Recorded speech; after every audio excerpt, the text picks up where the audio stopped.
जो हमारे माननीय विधायक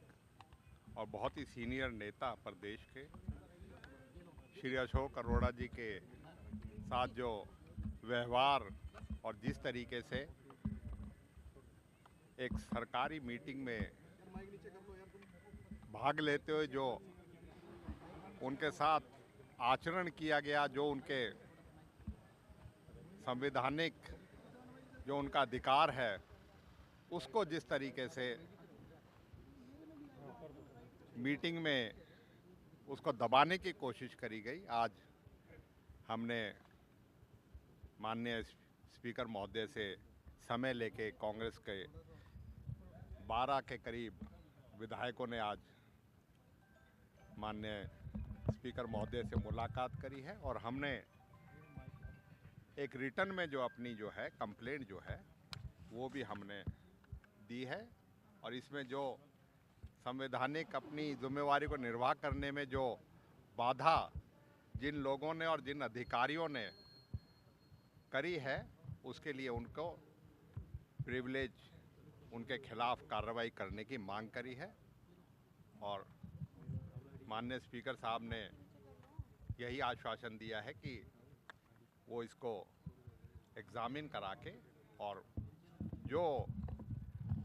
कार्रवाई बनती होगी उसे करने का आश्वासन हमें दिया। क्या अरोड़ा साहब की शिकायत थी सर, और भी कोई शिकायत थी और भी विधायकों को लेकर आपका निकाला या फिर नहीं, प्रकाश जी को लेकर? हमने प्रिविलेज जो है वो माननीय अशोक अरोड़ा जी की तरफ से दिया गया है। बाकी जो रामकरण काला जी, हमारे जो दूसरे विधायक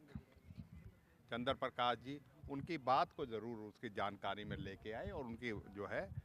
उनकी जो उनके साथ घटना घटी उसके बारे में भी विस्तृत जो है अपनी बात को रखा। और मैं समझता हूं कि विधायकों की गरिमा बना के रखना माननीय स्पीकर महोदय की जिम्मेवारी है और हम यही कह के आए हैं कि आप हमारे विधायकों के कस्टोडियन हो, हमारे संवैधानिक अधिकारी जो हमें मिले हुए हैं विधायक के तौर पे, उनकी रक्षा करना आपका है और आपसे हम यही उम्मीद करते हैं कि आप उनका जो है हमारे प्रोटेक्शन भी देंगे। और इस तरीके का माहौल भारतीय जनता पार्टी अपने सत्ता में होने के वजह से अगर हमें सरकारी बैठकों में इस तरीके का हमारे साथियों के साथ करेगी तो हम जो है आगे चल के पार्टी के साथ मिलके हम कोई बड़ा फैसला भी हम जो है पार्टी के साथ आश्वासन मिला सर? आश्वासन क्या मिला सर? नहीं, मैंने बता दिया, उन्होंने कहा है मैं इस पे कार्रवाई करूंगा, एग्जामिन करा के इसके जो भी कार्रवाई बनती है उस पर कार्रवाई कराने का भरोसा है। सर आफ्ताब जी, आप लोगों की तरफ से जो शिकायत दी गई ये भी कहा गया है सर कि हम इस्तीफे दे देते हैं। अरोड़ा साहब, आपने इस्तीफे की पेशकश की बात जो है वो सामने आई है, क्या कहेंगे? थोड़ा नीचे की तरफ देखिए, आफ्ताब जी जो हमारे सीनियर एमएलए हैं, इन्होंने सारी बात बताई कि किस प्रकार से एक सरकारी मीटिंग में हम अपनी ड्यूटी करने गए जो जनता ने हमें सौंपी हुई है, एक हमारा अधिकार है। और उसमें क्या हुआ कि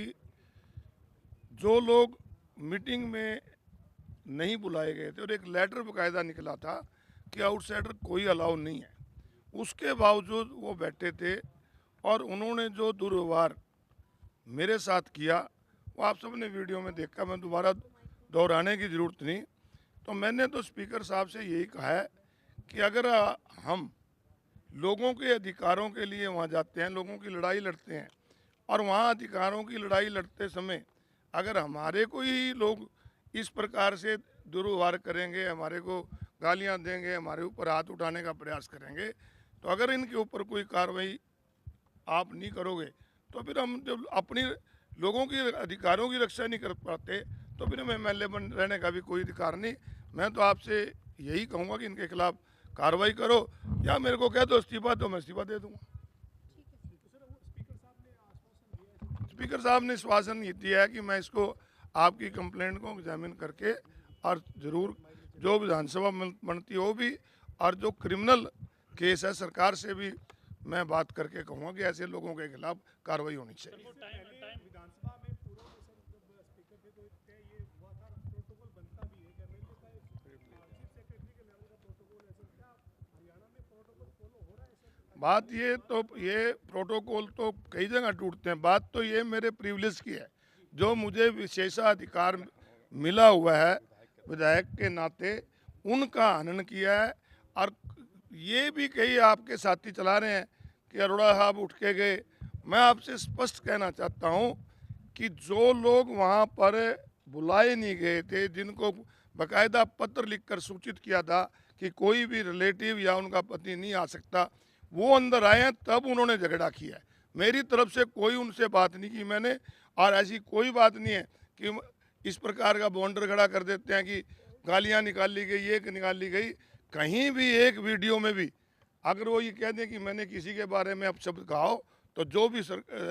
मेरे ऊपर सजा बनती है मैं लेने को तैयार हूँ। कार्रवाई को लेकर कोई समय दिया गया है सर, कब तक ये? नहीं, समय तो नहीं, स्पीकर साहब ने कहा है एग्जामिन कराएंगे, बाकी उसके बाद देखेंगे कैसी कार्रवाई होती है। मैं तो आपसे लोगों से भी यही कहूँगा कि डेमोक्रेसी जिंदा रहे, आप भी चौथे स्तंभ हैं। आप इसको देखो भी क्या किस प्रकार से व्यवहार होता है कि सरकारी मीटिंगों में जो एमएलए जाता है उसके साथ ऐसा व्यवहार होगा, तो कल को आम जनता की रखवाली कौन कर पाएगा।